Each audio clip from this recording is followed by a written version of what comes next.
Is it just me, or has no time passed since the end of 2025? I don't know why I feel like Lando just won his title like 2 weeks ago, when in reality, it's been nearly 2 months. So the fact that the new season is like right on our doorstep, I don't know, it feels weird. But hey, I'm not complaining since I don't know about you, but me, I have a lot of optimism for this next season. Yes, the new engine stuff seems weird according to the drivers, but my children, it hasn't even been one race yet. Let's calm down. The way these cars look is so gorgeous. Truly, I think an F1 car hasn't looked this good since, dare I say, 2017, 18, maybe even further than that. So again, I don't know about you, but I am so hyped for this next season, and I just want to watch these cars in all their glory already. Well, I and you are in luck since preseason testing just happened, and in fact, it's not even done since it was split into 2 weekends. So this video is me covering the first weekend, and boy, I bet we saw so much footage and made so many inferences for viewing these sessions. It was great, right?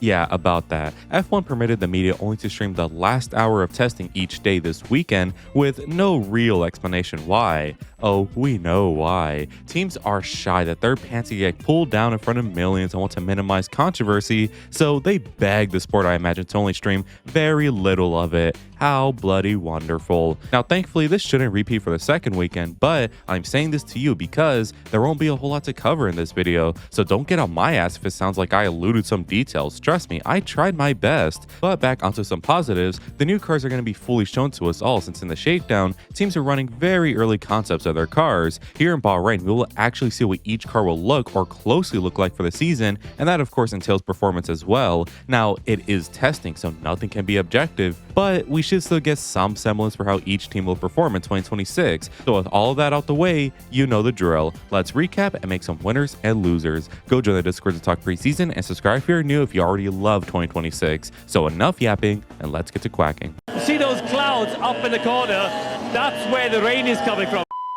As always, people, recap time, and well, there ain't shit to recap. I mean, there was the news about the last hour of the test being broadcasted only, but we already covered that, not like there's any nuance to it anyway, so I just don't think there's anything to talk about. Oh wait, I know, Mercedes are cheating. Okay, maybe that's an exaggeration, but basically, we have known for a while now that Mercedes and maybe Red Bull have found an engine loophole that allegedly gives them several tenths of performance over their competitors. This obviously is a win condition in the season, leading to the other teams being mad about it, but ultimately nothing can happen since it's unconfirmed and there are enough opposing teams. Well, I did mention maybe Red Bull had the loophole as well, since in reality they didn't. They knew of it and tried to implement it, but supposedly failed. So what's the first thing they do? They essentially confirm its existence and start demanding, along with the other teams, a formal investigation into Mercedes and perhaps all the other teams supplied by them. You know, I really gotta respect Red Bull's shamelessness, since had they got the trick right, they 1000% would have said nothing. But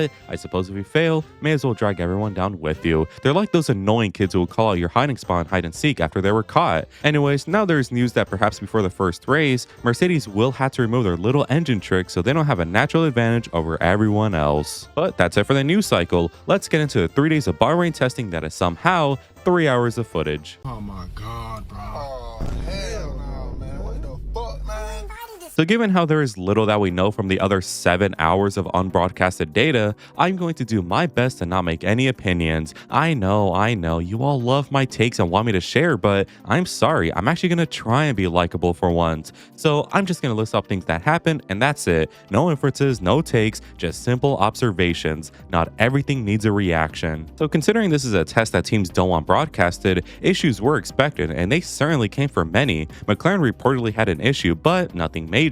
Same goes for Racing Bulls. However, there were more major breakdowns for teams like Audi and Alpine, who both brought the sessions to a halt thanks to their engines taking a little work nap. However, even then, they were able to get them back up and running in no time, and I have to say, I am pretty impressed. All we ever heard for months leading to this year was how unreliable the engines were going to be and how terrible they would be to manage, but surprisingly, they seem to work just fine. On the topic of engines though, this session revealed to us all the true inner workings of the new engines. There is data from Max where he hits the top speed halfway down the straight, but it goes down once he's past it. What's the issue, you might say? Well, he's not lifting off the throttle. The engine is just slowing down by itself. This can likely be linked to the new battery system where drivers are lifting early to harvest energy, and this has led Lewis to come out in interviews saying how this is not how racing should be. Now, what do I think? Well, I'm not giving my opinion, so all I'll say is wait until the first race, people, and then things will be much more clear on how this will actually affect the real sessions.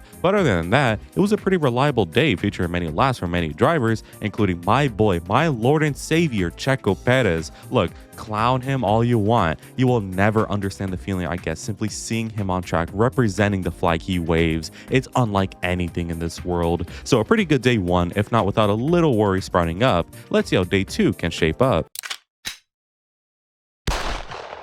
Day 2 would be very interesting. For starters, Big Bad Total Wolf has now said Red Bull are the favorite since their battery is battering better than everyone else's. They also mention how good their car design is, and where have I heard this before? Total loves saying Mark is shit and someone else is better every single year, so let's just ignore him. Maybe he'll go away. Despite this though, ironically, Mercedes and Red Bull had many issues today since in the morning, they did a combined total of 3 laps. In fact, Merc did all 3. Red Bull didn't even do a single one. A team that isn't struggling, however, is Ferrari and McLaren, but shut up. Ferrari generally have had little issues with their engine and seem to be very reliable so far, along with a good car design.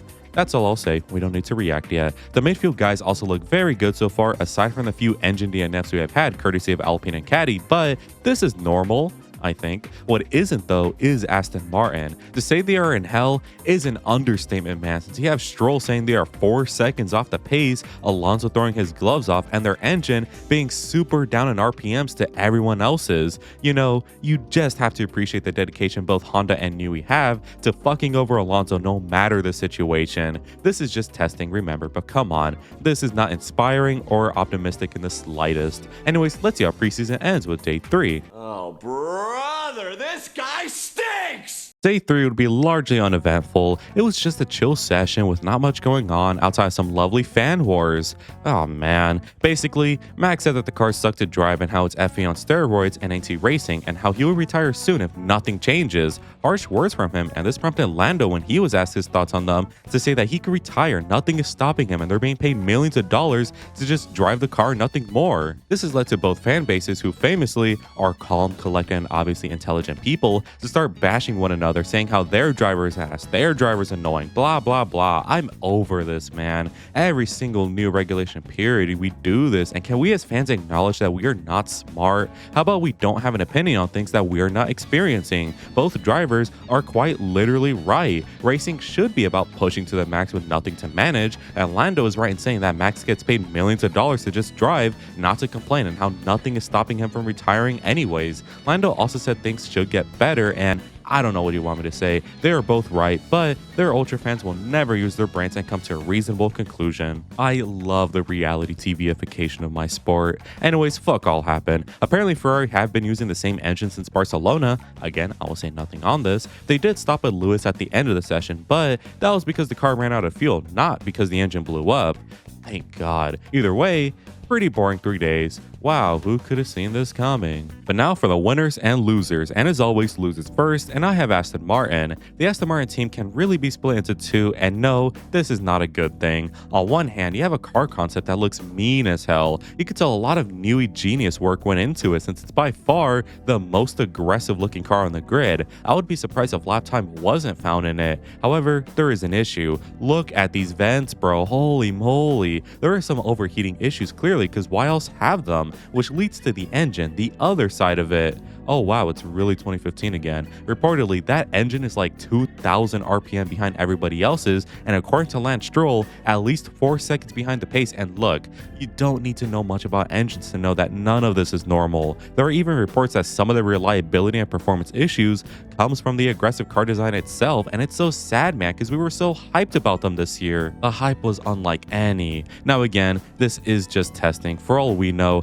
Aston could win Melbourne 1-2 or hell, just look better next weekend. But for now, in this video and its context, they are a loser. Damn. Finally, and yes, only 2 losers, and this next one isn't even a loser, but I have Mercedes. Now, they are here not because they suddenly look midfield or something, no. They still look very good and front-runnery, however, not to our expectations maybe? Now, I have zero doubt Mercedes are sandbagging since it's tradition with them, however, they can't hide everything. On day 2, they had tons of issues, only allowing a whopping total of 3 laps in the morning session, along with some performance issues creeping about. This has prompted Big Bad Total Wolf to say Red Bull are actually the favorite since their their engine can harvest and deploy battery like no other. Do I believe this? Sorta. Like, yeah, Ford looks good, but come on, Wolf, stop being shy. We know you're good, and despite your issues, chin up, man. You do this every single year. So now for the winners, and I have McLaren. McLaren did not have the best shakedown in Barcelona since they faced many minor issues, and while their car did have pace, they simply had too many issues. However, here we are at Bahrain, and while of course there are still issues, they are far less widespread, which means we saw more fast McLaren. Now, I'm not going to mention who looks the best out of everyone, but what I will say is McLaren looks way better than I thought. I believe they will be front runners, but not really there for the title. However, I wouldn't be surprised if they are. That's all I'll say for now, but rest assured, McLaren fans, y'all are good. Next up is Red Bull. I am so surprised with them, man. It really is like 2022 again, since we all expected them to be doubly ass with the side of terrible, but lo and behold, they are just getting better with every minute. I mean, who here expected Ford to be good? These guys have zero experience in making F1 engines, let alone knowing the politics of it, and yet Ford seemed to be very strong.